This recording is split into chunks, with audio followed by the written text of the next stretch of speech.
ఆచార్య చాణక్యుడు గొప్ప తత్వవేత్త. అతడు చెప్పిన విధానాలను మానవ జీవితానికి అనుసరణీయం అని పెద్దల విశ్వాసం.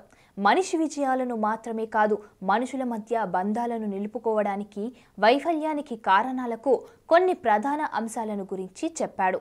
పెళ్లైన కొన్నాళ్లకు పురుషులు ఇతర స్త్రీలను ఇష్టపడటం ప్రారంభిస్తారు. వారితో శారీరక సంబంధాలు పెట్టుకోవాలని ఆలోచిస్తూ వారి పట్ల ఆకర్షితులవుతారు.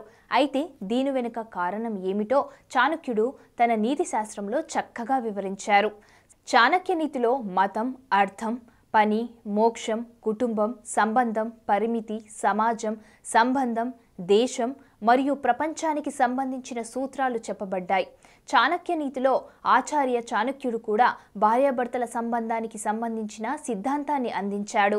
పురుషులు, మహిళలు ఒకరినొకరు ఆకర్షించుకుంటారని అందరికీ తెలుసు.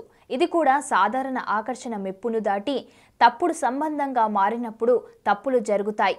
ఇదే జరిగితే వైవాహిక జీవితం కూడా నాశనమయ్యే అవకాశం ఉంది.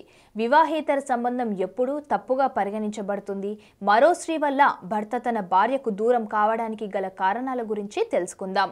చిన్న వయసులో పెళ్లి చేసుకోవడం భార్యాభర్తల బంధానికి హానికరం. ఒక వ్యక్తి చిన్న వయసులోనే తన కెరియర్పై సీరియస్గా ఉంటాడు. ఈ వయసులో అవగాహన కూడా తక్కువ. ఈ వయసులో కెరియర్పై చాలా శ్రద్ధ ఉంటుంది. మరేమీ దృష్టిని ఆకర్షించదు. కాలక్రమేణా జీవితం స్థిరంగా మరియు కెరియర్ సులభం అయినప్పుడు ఒక వ్యక్తి తన కోరికలపై శ్రద్ధ చూపుతాడు.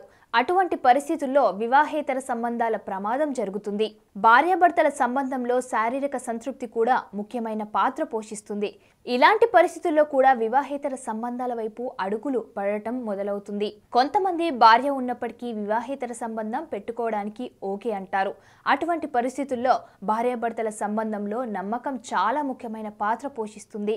నమ్మకం ఉంటే ఇద్దరు ఒకరికొకరు నిజాయితీగా ఉంటారు. వైవాహిక జీవితంలో భాగస్వామి మనసు కలత చెందడం చాలా తరచుగా కనిపిస్తుంది.